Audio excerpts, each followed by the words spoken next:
Hey, I'm Kim Cray, and this is LeadTV, your weekly chunk of bite-sized leadership wisdom to help you become the absolute best leader you can be and get amazing results from your team. Now, I've got an important question for you today. I want you to ask yourself, if you were an employee, if you were working for someone else, would you work for you? Would you work for you? I wrote an article about this years and years ago, and I still get comments about it, and I think it's still so relevant today. So I thought we might revisit it because it is such an important exercise for us to take a bit of a look at ourselves and the environment that we're creating, particularly if we're having that struggle of attracting and retaining great staff. Because it's so easy, isn't it? As the manager or as the business owner, it's so easy for us to complain, to be frustrated that, we can never get great staff. Then we can never get them to perform, right, to be profitable for the business. Then they never stay. They move on so quickly, right? We're always complaining about something, aren't we, with staff? But I guess it's important if we're having those challenges to have a bit of a look inward and ask ourselves, well, what are we doing to make this a really special place to work? What is so special about what we're doing here? How are we creating an environment that is supportive and encouraging and inspiring for them? What are we doing to make it a really great place that they want to hang out and spend time? And I guess another important question is, are we creating career paths within our business for people, right? Are we creating opportunities for them to grow and take on new responsibilities and learn new skills and be responsible for things, right? To learn and to grow. Because here's the thing, that is the number one thing that our staff these days want, is opportunities to grow. And if we are not actively creating those within our business for our staff, guess what? They have to leave us to go and find those growth opportunities. So if we want to retain really good people long term, and remember, these are people that you have invested in, you've put probably years of your time and your money, and you've got this person really engaged with your culture. If they can't grow with you and continue to grow, if it then just becomes about doing it, guess what? Prime example of someone who just gets a bit bored. They feel a bit stuck. They're looking for their next, evolution, their next step up, but they can't get it from you. Okay, there's nowhere else to go. So they go do that with someone else, and it's such a shame. Okay, so I think it's important for us, guys, and if you remember from a couple of episodes ago, we talked about the line, and we talked about bringing above the line thinking to the problems in our business to see if we can create solutions rather than getting stuck in being the victim and blaming. And one of those problems I want to put to you is this: I totally appreciate that for many of us, you might not have been given these opportunities when you were working for someone else. I get that. You possibly never experienced that inspiring, encouraging workplace, or an employer who deliberately created opportunities for you. I get that, right? But we've got a choice right now. We can either perpetuate that and say, well, I didn't get that. Why should you get that? Why should I have to do that? They should just be grateful to have a job. You can do that if you want, but you're going to get stuck below the line, and that problem of staff leaving is just going to continue, right? Or you can get above the line. You can think, all right, how can I become the leader, the manager, the boss that I never had? How can I be the manager that I always wanted to work for? For many of us, that absolutely has become our mission in life, okay? There's the opportunity for you. Complain that you never got it, why should they? Or step up and say, I never got it, wished I had. And just like parents want to do for their children, you want to give them everything that you feel like, you wished you had have got or had have experienced or had have learned. Here's your opportunity to step up and create that. So just remember, in today's competitive employment market, these great staff that you're looking for, they got choices. If they are a really gun staff member, they could go out there this afternoon and probably find 3 or 4 or 5 really great jobs, great opportunities. So good people these days are not stuck for just getting any job, getting a job, okay? they've got choices. So what happens is they end up with a bit of a mental checklist. So they're thinking, well, what do I want in a place I want to work? I want to make sure there's lots of really good ongoing training and education. I want to make sure it's a really positive environment. I want a really good culture. I want a place where I feel proud of the quality of work we do, where I work with a really great team that just inspires me every day to work beside them, right? I don't want to work in a place that's negative and flat and half the equipment's broken and everyone's in a bad mood and they whinge about each other in the background. I don't want to work there, okay? So good people have choices. There will always be somewhere else that they can go. Someone else will always be willing to pay them more money than you will, right? You don't want to be having to retain your people by being the highest bidder. It's just like trying to attract clients by being the lowest price, okay? If they come to you on price, they'll leave you on price every time. Just take someone else to cut their costs and your clients are gone. Same thing happens with staff. You've got to create an environment where they really want to be, because they could leave you this afternoon and have another job probably in under an hour, okay? They've got opportunities and they've got choices. So what that means, if you want to attract that high level of staff member and you want to be the business that they choose out of the 4 or 5 offers that they've got, then you need to be the employer of choice. You need to understand exactly what they're looking for, and you need to very intentionally go about providing that, creating that, and embedding that in your workplace so that you can not only meet but exceed their expectations and their wish list so that they're really excited about working for you. So I thought we might have a bit of a look at what are some of those things that good people today want in an employer. So what is on the kind of mental checklist that you need to step up to if you want to grab those staff?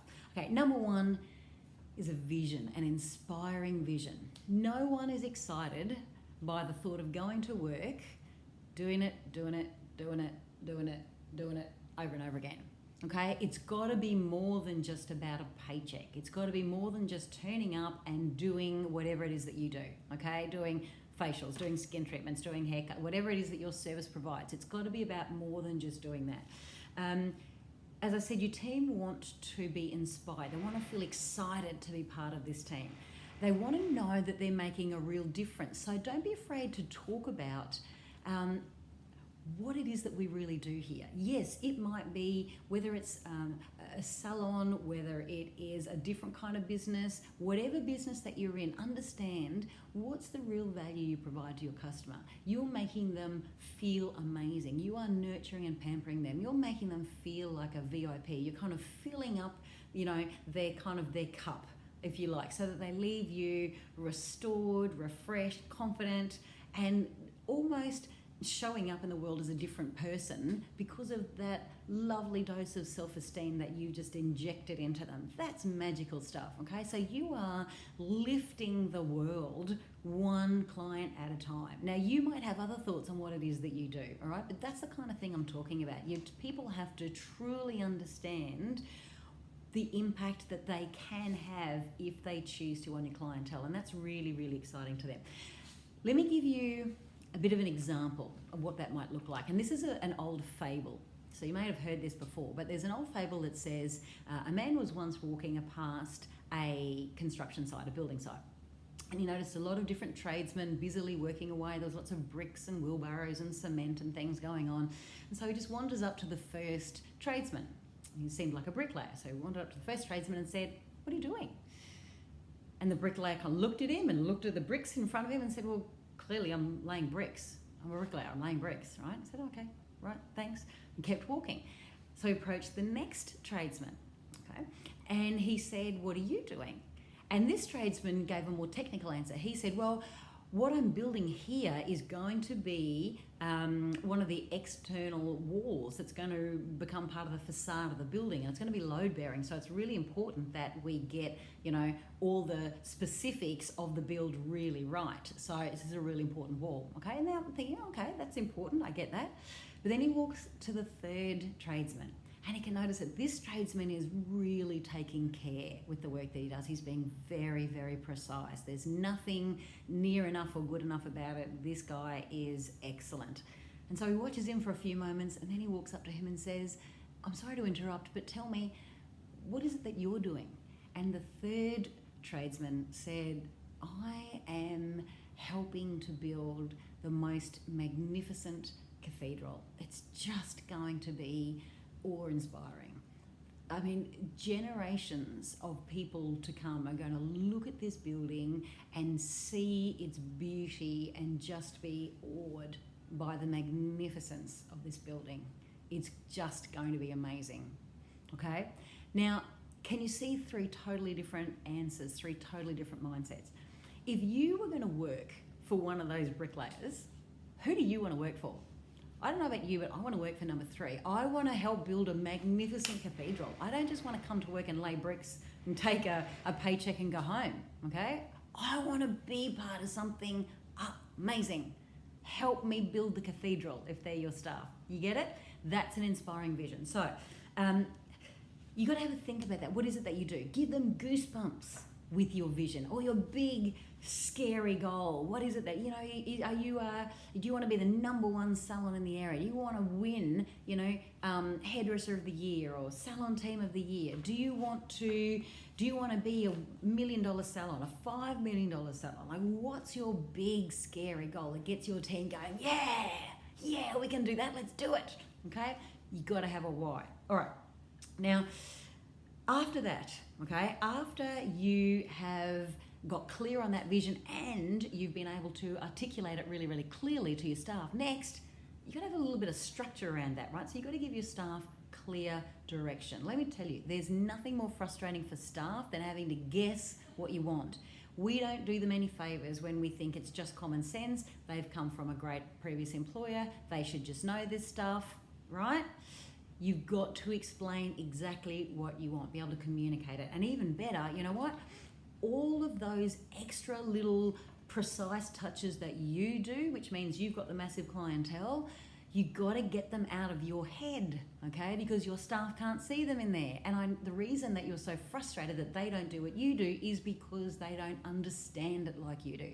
So get all that knowledge out of your head and get into a format that you can use to train them, coach them, induct them, manage them according to. So your "this is how I do it" has to become "this is how we do it here." Now, there's simple ways to do that. Sure, if you're a writer, sit down and write out all of those processes, absolutely. But a lot of us aren't writers, and I know a lot of you aren't excited about the thought of writing a 300-page operations manual, all right? So you know what you can do? Grab your iPhone and a $10 little tripod stand on eBay, right?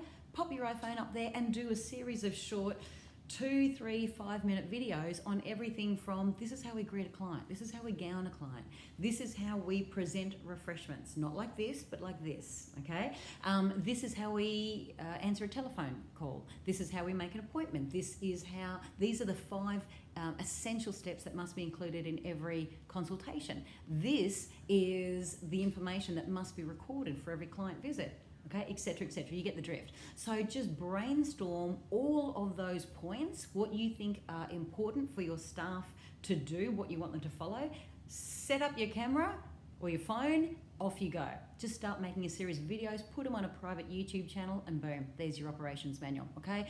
That can become an excellent induction program for new staff coming on board. If you notice things going off track, you just get your staff member to re-watch that, okay? You have a conversation about it to make sure they've understood.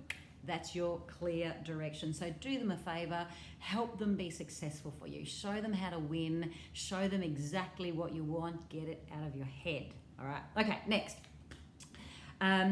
delegate, okay? Now, we've just talked about creating systems, and really consistently successful businesses are highly systemized, not robotic, but consistently excellent because of those systems. But you can't do all the work. So now, I want you to delegate. So once you've got those systems in place, you are perfectly set up to be able to delegate tasks. Give your staff those opportunities to grow that we spoke about, right?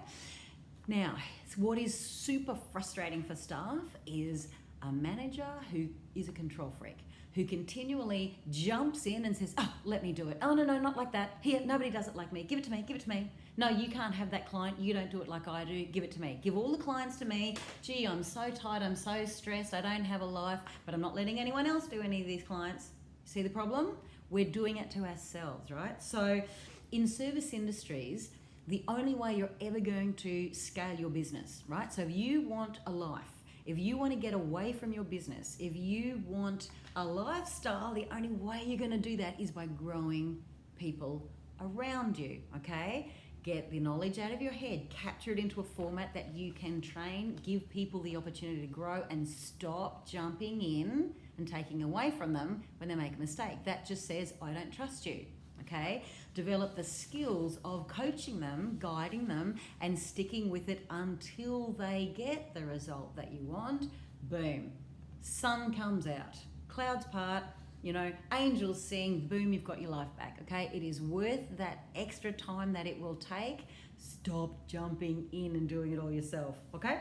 So with that will come communication. You're going to have continual kind of, feedback loop, I call this, continual coaching routines in place, morning and night, weekly, monthly, etc., where you are constantly giving that person encouragement and feedback, acknowledging what they're doing really well, celebrating that, but helping them understand where their areas of focus are, what they need to do differently, and then coaching them to help them, but to make sure it's done. Continual communication comes hand in hand with delegation. Okay, last 2 points. Here's what you've got to do to be that employer of choice so that you would want to work for you.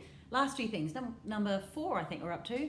Be authentic. Guys, your staff don't want you to be this perfect, superhuman boss. They can't relate to that. It's not real. So please don't be afraid to admit you've made a mistake and messed something up. All right, that you don't have all the answers, okay? That's just real. Show your team that it's okay not to know, but consider your values and then make a good decision, okay? And then off we go. We take the first step. But we're smart enough to track, measure, monitor it, and if it's not right, we can change quickly, okay? But we get out there and we give it a red hot go.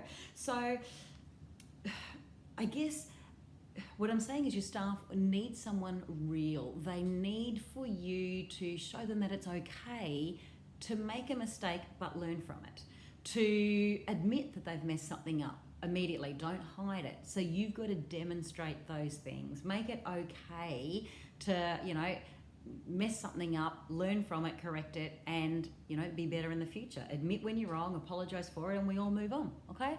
They really value that. Real relationships, that real connection, I think, is rocket fuel for high-performing teams, right? It just connects like nothing else.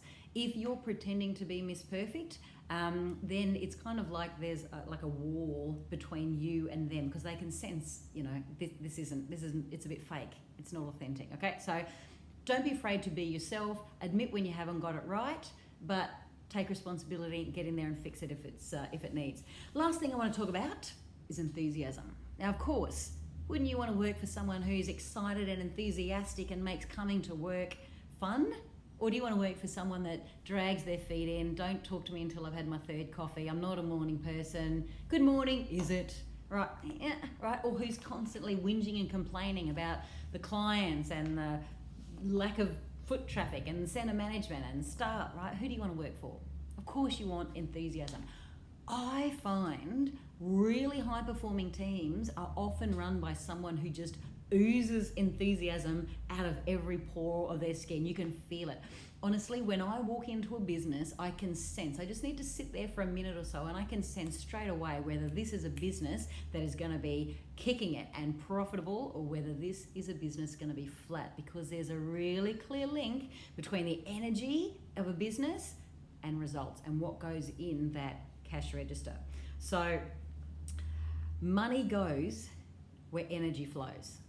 Okay, it's one of my core sayings. Money goes where energy flows. You have to be responsible for your own energy levels and mindset and what you bring to work and what you show to your team and demonstrate. And then you've got to manage their energy levels. You've got to keep that energy up in a professional way, but so there's a real vibe going on. So that's a place where people want to hang out, staff want to work, clients want to come spend time. Okay, so enthusiasm. All right. Final note, let's summarize all of that. Every day, your staff could choose to stay or to leave. And they'll make that decision in 1,000 different ways throughout the day. It's kind of like this emotional bank account. When you encourage them, acknowledge when they do something great, speak to them respectfully, show them kindness, all of those things. You make a deposit in their bank account. When you are snappy, when you're cranky, when you're always complaining, when you don't say anything when they do something great, you make a withdrawal, okay? How's your account looking with each of your staff? Are you in the red? You in debit? Or have you got some healthy deposits in there so that if one of those staff does get a better offer, they're going to go, you know what, thank you, but I love it here. We do great stuff here. I love what we do and I'm well looked after. I'm going to stay, okay? So let's consider, what's our checklist? You need an inspiring vision. You need systems and structure around that. So get it out of your head and get it into a format that they can learn and follow. You need to delegate. Then you need to coach people to get it right. Stick with it until we get it right. You'll need continual communication to do that. So you need those routines and structures in place to be able to give the feedback, guide them back on track, get the correction, get the results, keep them focused, keep the energy up. You want to be authentic. You want to be real. You want to be you, okay? And you want to be enthusiastic and bring some energy to your workplace. So with all of that in mind, if you had to rate yourself on all of those areas, how would you go? Would you work for you? All right, so guys, that's our episode of LeadTV for this week. Just remember, if this is an area that you want to be stronger in, if you want to be that inspiring leader that everybody wants to work for and no one wants to leave, let's level up your skills. So Leaders Lab is where you need to be. Leaders Lab is an intensive 5-topic or 5-module program we do together in a supportive group. It's super awesome. We keep those numbers relatively small so that we can have some really good interaction in there, but it's only open for a short time. So when those doors open, grab your spot. Click the link below, get yourself a spot, and let's make this your year to shine, huh? All right, I look forward to seeing you in Leaders Lab, and I'll see you next week for your next episode of LeadTV. Bye for now.